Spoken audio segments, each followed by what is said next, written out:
રાજકોટના બેટી રામપરા ગામમાં 50 થી 60 લાખના ખર્ચે નવનિર્મિત શ્રી રામ મંદિરનો ત્રિદિવસીય પ્રાણ પ્રતિષ્ઠા મહોત્સવ યોજાયો।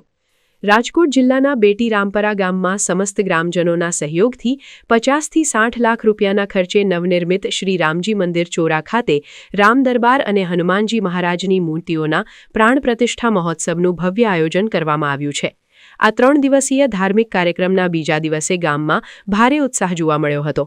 બીજા દિવસે ડીજે અને ઢોલ નગારાના તાલે તેમજ અબીલ ગુલાલની છોડો વચ્ચે સમગ્ર ગામમાં વાજતે ગાજતે મૂર્તિઓનો ભવ્ય વરઘોડો કાઢવામાં આવ્યો હતો। આ શોભાયાત્રામાં ભાઈઓ અને બહેનો મોટી સંખ્યામાં ઉપસ્થિત રહ્યા હતા। હવનકુંડમાં બેઠેલા ભાઈ બહેનો દ્વારા મૂર્તિઓ ઉપાડીને મંદિર પાસે લાવવામાં આવી હતી, જ્યાં તેમનું ભાવભર્યું સ્વાગત કરાયું હતું। ત્યારબાદ તમામ મૂર્તિઓ પર જળાભિષેક કરવામાં આવ્યો હતો અને તમામ વિધિ નિયમ અનુસાર મૂર્તિઓનું ફૂલોથી ભવ્ય સ્વાગત કરાયું હતું। આજના આ પાવન પ્રસંગે સંતો મહંતો પણ ખાસ ઉપસ્થિત રહ્યા હતા। સમસ્ત ગામ દ્વારા આયોજિત આ કાર્યક્રમમાં આવેલા તમામ મહેમાનોનું ભાવભર્યું સ્વાગત કરવામાં આવ્યું હતું। બીજો દિવસ હોવાથી રાત્રે ભજન અને ભોજનનો કાર્યક્રમ રાખવામાં આવ્યો છે, જેમાં સાંજે 9 કલાકે ભવ્ય સંતવાણી યોજાશે। સમસ્ત બેટી રામપરા ગામ દ્વારા આ કાર્યક્રમ માટે તમામને જાહેર આમંત્રણ આપવામાં આવ્યું છે। આવતીકાલે રામનવમીના પાવન અવસરે મૂર્તિઓનો મુખ્ય પ્રાણ પ્રતિષ્ઠા મહોત્સવ યોજાશે। આ પ્રસંગે પણ તમામ સંતો મહંતો ઉપસ્થિત રહેવાના છે। સમસ્ત ગામ દ્વારા આવતીકાલે પણ તમામ જાહેર જનતા અને ભાવિક ભક્તોને મહોત્સવ તેમજ ભજન અને ભોજનમાં પધારવા માટે જાહેર આમંત્રણ પાઠવવામાં આવ્યું છે। ડાંગર છે મારું નામ। અમે રાજકોટ મુકામે રહીએ છીએ। અમારું ગામ બેટી રામપરા છે।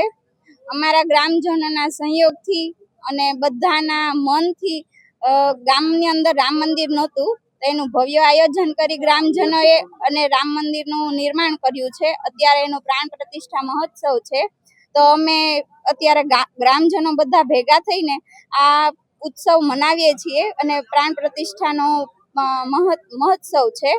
અને અમારે આજુબાજુના 5 ગામોનું ભેગા કરી અને બધા 3 દિવસનો ઉત્સવમાં રચ્યા પચ્યા છીએ।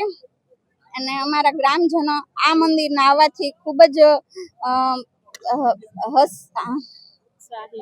જ ઉત્સાહી છે અને આ બધાના સહયોગથી અમારા ગામમાં એક ભગવાનનો વાસ થયો છે। કેટલા સમયથી તમારા ગામના નામ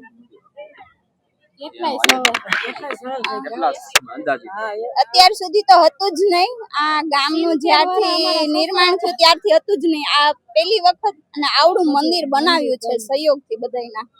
ઉત્સવ વિશે શું કહેવા માંગો છો? આટલો 3 દિવસનો ઉત્સવ રાખ્યો છે, એ વિશે શું કહેવા માંગો છો? આ ઉત્સવ અમને ખૂબ જ આનંદ થાય છે। આ ઉત્સવથી બધાના મન પ્રફુલ્લિત થઈ ગયા છે। ગ્રામની અંદર હવન થયો છે, એટલે હવનનો જે માહોલ છે એ અલગ જ રીતનો હોય અને બધા ખૂબ જ આજના પાવન દિવસની અંદર ગામ શ્રી રામપરા બેટી ગામની અંદર શ્રી રામ દરબાર પ્રાણ પ્રતિષ્ઠા મહોત્સવ વિક્રમ સંવંત 2082ના વર્ષ 2026ની સાલે ચૈત્રી નવરાત્રીના માધ્યમ દ્વારા આજે ચૈત્રી નવરાત્રી એમાં આજે 7મ આજે રામ દરબારની મૂર્તિ પ્રતિષ્ઠાનું ભવ્યથી ભવ્ય જે બેટી ગામના તમામ ભાઈઓ અને બહેનો દ્વારા સારું એવું પ્રતિષ્ઠા મહોત્સવ કરેલ છે, જેમાં 7 કુંડ યજ્ઞ છે, 9 ભૂદેવો છે અને આજે મૂર્તિ ઉપર 87 નક્ષત્ર 1000 ઔષધિથી અભિષેક ચાલુ છે અને સારામાં સારું મંદિર જે આજે 50 વર્ષથી આ ગામની અંદર જે રામચંદ્ર ભગવાન એટલે કે ચોરો, જેમ આપણી ગુજરાતી ભાષામાં ચોરો કહીએ, પણ રામ દરબારનું મંદિર નહોતું, ભવ્યથી ભવ્ય અતિ સુંદર આવું શ્રી ભગવાન રામચંદ્ર ભગવાનની મૂર્તિ પ્રતિષ્ઠાનું મહોત્સવ છે, જેમાં ઘણા ભાવિક જનતો બહેનો ભાઈઓ તથા બધા પ્રસાદ પણ લે છે અને ભાવિકો દ્વારા ઘણો ઉત્સાહ છે અને આનંદ છે। બસ આનંદથી એટલું બધું સૌંદર્ય, જેમ કે અહીંયા અયોધ્યા સ્થિત જેમ મંદિર છે એવો ભવ્યથી ભવ્ય ઉત્તમ ઉત્સવ થયેલો છે અને માહોલ પણ એવો બનેલો છે। બોલીએ શ્રી રામચંદ્ર ભગવાન જય શ્રી રામ, જય જય શ્રી રામ, જય જય શ્રી રામ, જય જય શ્રી રામ। મારું નામ કિશોર મકવાણા, ગામ બેટી રામપરા, અને આજે રોજ જે ભગવાન રામજી મંદિરની પ્રાણ પ્રતિષ્ઠાનો મહોત્સવ છે, બરોબર છે, તો તમામ ધર્મપ્રેમી જનતાને જાહેર આમંત્રણ છે, બધાને પ્રસાદી લેવા આવજો અને આવું દિવ્ય આયોજન કર્યું છે તો તમે ભગવાનના દર્શન કરવા આવજો, બરોબર. કેટલા સમયથી રામ મંદિર હતું? આમ તો અમારા ગામમાં જો કે મંદિર બહુ 50-100 વર્ષથી નહોતું, પણ ગામના બધા યુવાનો એક સંકલ્પ કર્યો કે ભગવાન રામજી મંદિરનું અમારે પ્રાણ પ્રતિષ્ઠા અને મંદિર નવું બનાવવું છે. ખાલી સંકલ્પ માત્રથી અમે ધારિયાબારનું કામ કર્યું છે, બરોબર છે.